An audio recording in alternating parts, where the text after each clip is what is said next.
Ezequiel capítulo 43. A glória do Senhor volta ao templo. Depois disso, o homem me levou à porta leste. De repente, a glória de Deus de Israel surgiu, vindo do leste. O som de sua vinda era como o rugido de águas revoltas, e toda a paisagem se iluminou com sua glória. A visão era como as outras que eu havia tido, primeiro junto ao rio Quebar, e depois quando ele veio destruir Jerusalém. Prostrei-me com o rosto no chão, e a glória do Senhor entrou no templo pela porta leste. Então o Espírito me pôs em pé e me levou ao pátio interno, e a glória do Senhor encheu o templo. Ouvi alguém falar comigo, de dentro do templo, enquanto o homem que havia tomado as medidas estava ao meu lado. O Senhor me disse: Filho do homem, este é o lugar de meu trono e o lugar onde descanso meus pés. Habitarei aqui para sempre, no meio do povo de Israel.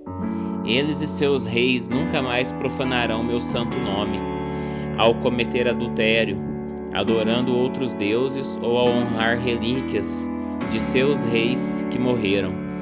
Puseram os altares de seus ídolos ao lado de meu altar, com apenas uma parede entre mim e eles. Profanaram meu santo nome com esse pecado detestável. Por isso os consumi em minha ira. Agora que deixem de adorar outros deuses e honrar as relíquias de seus reis, e eu habitarei no meio deles para sempre. Filho do homem, descreva para o povo de Israel o templo que lhe mostrei, para que eles se envergonhem de todos os seus pecados.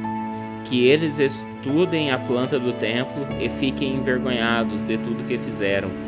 Descreva-lhes todas as especificações do templo, incluindo as entradas e saídas e todos os outros detalhes.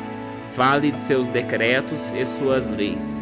Escreva todas essas especificações e todos esses decretos diante do povo, para que se lembrem deles e lhes obedeçam.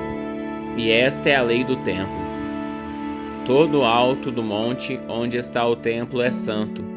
Sim, esta é a lei do templo. O altar. Estas são as medidas do altar.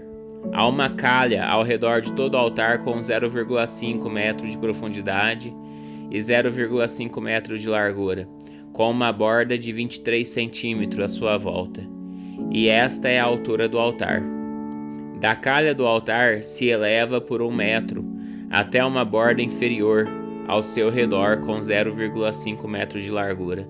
Da borda inferior, o altar se eleva por 2 metros até a borda superior, que também tem 0,5 metros de largura. A parte de cima do altar, onde fica o fogo, se eleva mais 2 metros, com um chifre em cada um dos 4 cantos. A parte de cima do altar é quadrada, com 6 metros de cada lado.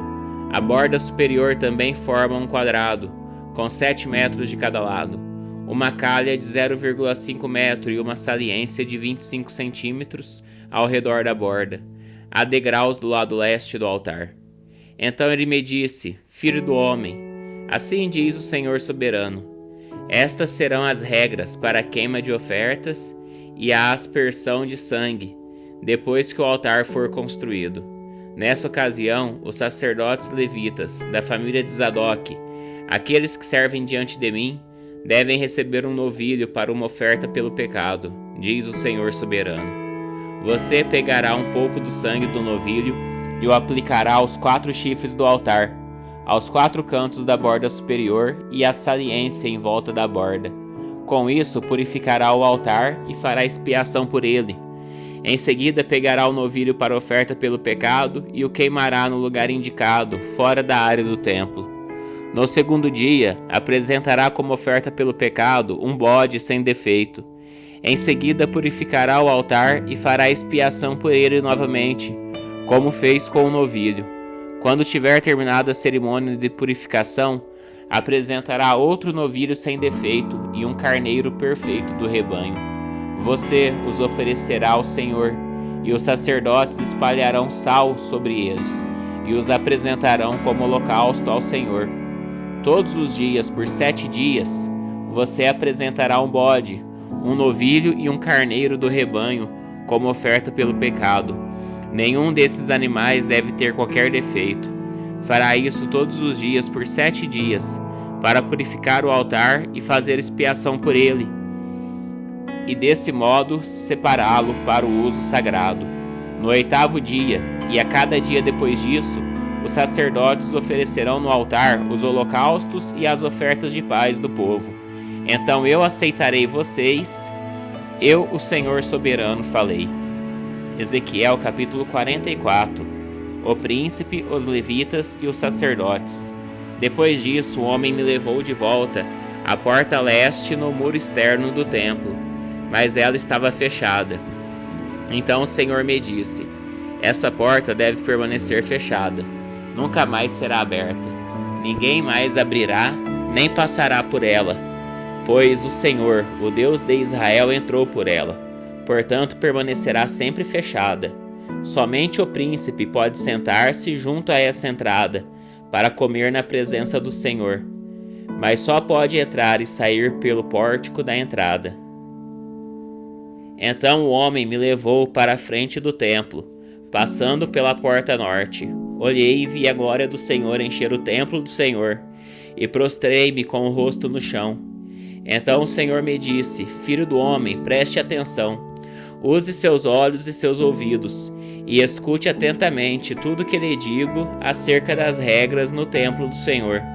Observe com atenção os procedimentos para o uso das entradas e saídas do templo, e transmita a esses rebeldes, o povo de Israel, esta mensagem do Senhor soberano. Ó povo de Israel, basta de seus pecados detestáveis.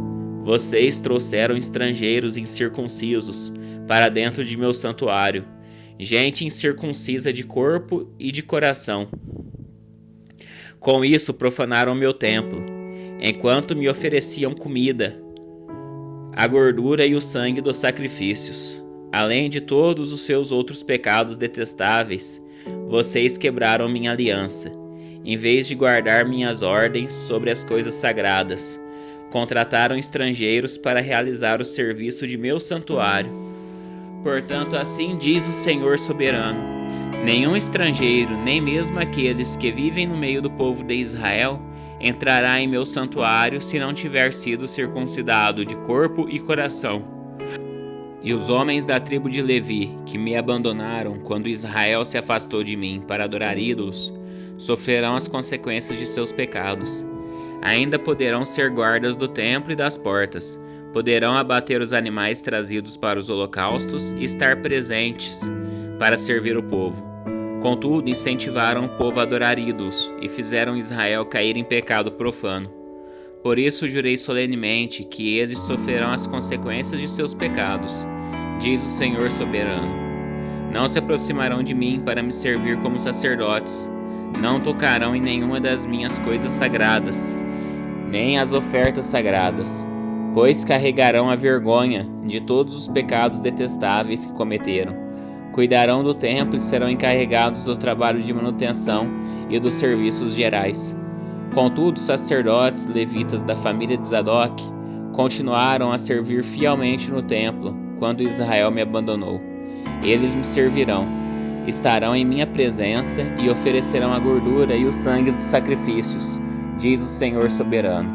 Somente eles entrarão em meu santuário e se aproximarão de minha mesa para me servir. Eles cumprirão todas as minhas ordens. Quando entrarem pela porta para o pátio interno, vestirão somente roupas de linho, não usarão vestes algumas de lã, enquanto estiverem de serviço no pátio interno ou no templo propriamente dito. Usarão turbantes de linho e as roupas de baixo de linho. Nunca vestirão roupas que os façam transpirar. Quando voltarem ao pátio externo, onde o povo está, removerão as vestes que usam enquanto me servem.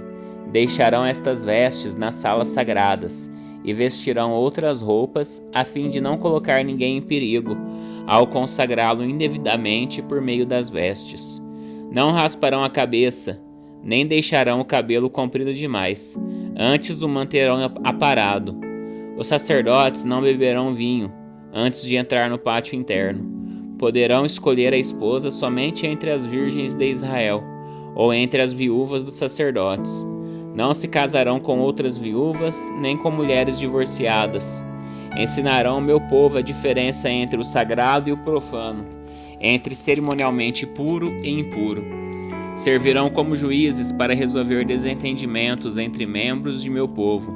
Suas decisões serão baseadas em meus estatutos, e eles mesmos obedecerão às minhas instruções e aos meus decretos em todas as festas sagradas, e se certificarão de que meus sábados sejam separados como dias santos. O sacerdote não deverá se contaminar por se aproximar de uma pessoa morta, a menos que seja seu pai, sua mãe, seu filho, sua filha, seu irmão ou sua irmã não casada. Nesses casos será permitido que se torne impuro. Mesmo assim, só poderá retomar seus deveres no templo depois de se purificar cerimonialmente e esperar 7 dias. No primeiro dia em que voltar ao trabalho e entrar no pátio interno e no santuário, apresentará uma oferta pelo pecado por si mesmo, diz o Senhor soberano. Os sacerdotes não terão propriedades nem porção alguma de terra, pois eu sou sua herança. Seu alimento virá das ofertas e dos sacrifícios que os israelitas trouxerem para o templo, as ofertas de cereal, as ofertas pelo pecado e as ofertas pela culpa. Tudo que for consagrado para o Senhor pertencerá aos sacerdotes. Os primeiros frutos maduros e todas as ofertas trazidas irão para os sacerdotes. As primeiras porções serão entregues aos sacerdotes, para que os lares de vocês sejam abençoados.